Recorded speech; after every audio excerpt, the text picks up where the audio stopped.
Yes, guys, welcome back to Chelsea Fan TV and welcome back to another episode of 5 Things We Learned. You guys already know this is the show where we go through all the major talking points of the last game. And it's another win at home. We're actually starting to turn Stamford Bridge into a bit of a fortress again. Obviously, we take a game at a time. Don't want to get too gassed over it all. But, we're starting to build a little bit of a home run. And with the games that we have coming up, we've got an opportunity to make it a bit more formidable too. Fulham at home, Preston at home, Middlesbrough at home. I don't think we got a difficult home game until Spurs at home. I think it's Tottenham. Let me know if I'm wrong in the comments section. But yeah, it's good to feel like Stamford Bridge is a little bit of a fortress for us again. But obviously, I don't want to jump to too many conclusions on it. You know how inconsistent we've been this season. It's just nice that there is a little ray of consistency in spite of all of that. But another victory, we beat Crystal Palace 2-1. Obviously not the most straightforward of performances, but really and truly we did deserve to win that game. Even if we looked like a completely different team in the second half. Palace only really threatened us in about the first 20 minutes of the game. Actually, no, not even the first 20 minutes. I'd say about the first 10, 15. There was a little bit of a flurry towards the end of the second half and the end of the first half and the start of the second half. Other than that, we seem to be in control. After we weathered the first storm from Palace, you saw a couple of moments of great interplay between us. And the first point I want to say is, the attackers look so much more confident just with Nkunku in the team. And one thing I noticed with Nkunku is he requires so much more attention from the other opposition players, which again positively impacts everybody else because that gives Mudryk more space. That'll give Maatsen more space. It gives Nicholas Jackson more space. And you saw how that worked out in some of our transitional plays.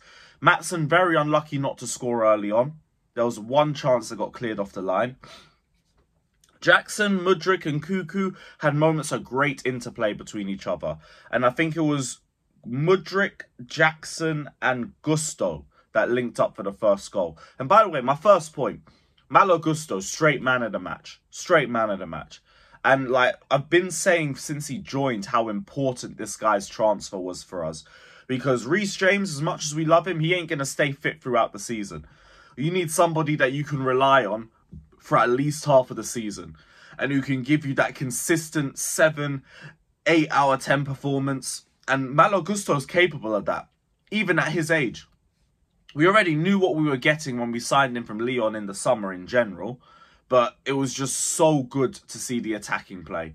If anything, I think that was probably the quieter aspect of his game this season. I'm not saying it was bad, but compared to his defensive work rate, was a lot better. Going forward, though, he looks so instrumental, especially for the first goal. Majorly involved in the build-up, gets the assist for the first goal too. Defensively, he's blocking everything at left back and at right back. He's driving the ball forward with confidence. It was just very refreshing to see because we've needed someone who's comfortable in the fullback positions. It would be nice to have Ian Maatsen at left back as well, but Poch just clearly don't trust him in that position. It is what it is, and we're going to see Levi Colwill just struggle there for 90 minutes for the foreseeable future. It's fine. But Gusto must be starting. We have to at least have one fullback.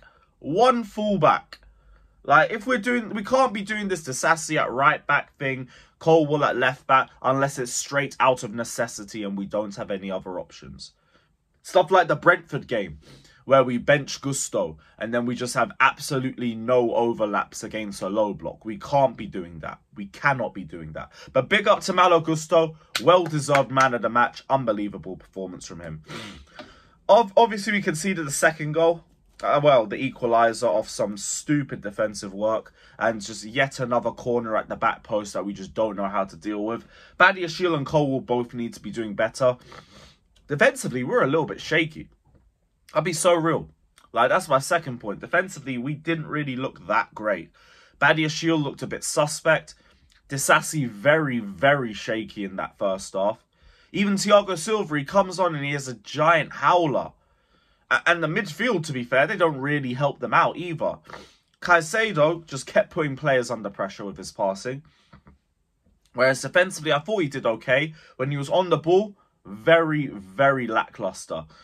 Gallagher, I've been saying, that guy was just doing 90 minutes of passing backwards. The only time he passed forwards, Jackson really let him down on that 1v1. But for the most part, just thought he was very, very backwards in his play. And when he was trying to push the ball forwards, he was fouling players.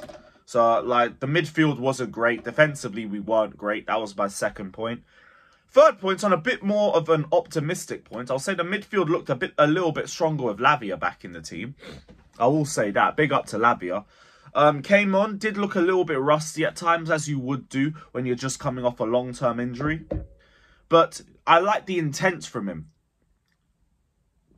Every single time he got the ball, he was scanning, he was looking up, and he was trying to make a pass forwards. That's more than what could be said for some midfielders. So big up to Lavia for at least getting that aspect of the game sorted. And let's just hope he kicks on a little bit.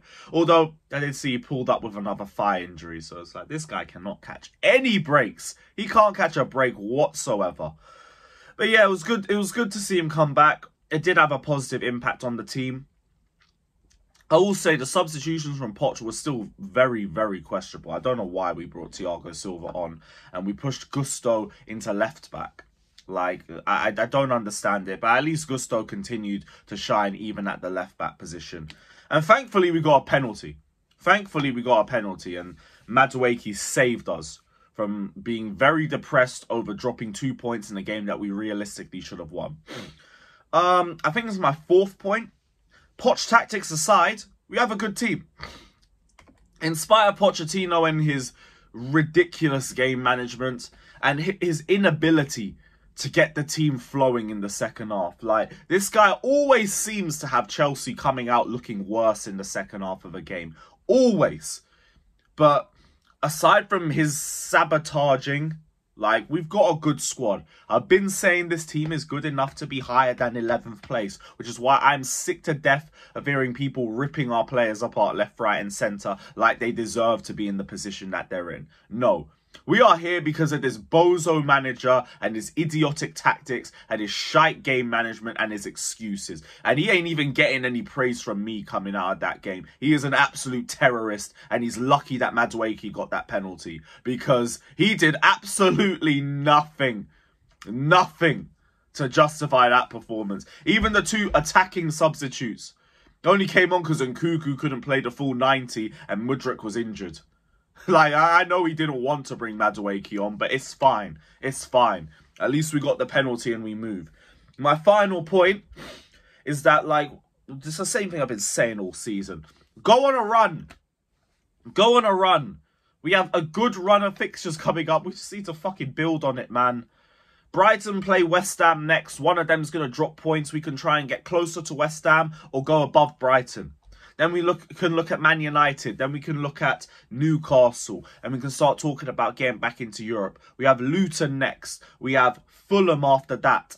I think after that's Liverpool. But we should be winning all the cup games as well. Get those 2 wins on the board. Go up to Liverpool. We'll take a draw. It is what it is. It is what it is on that one. After Liverpool, what's the next league game?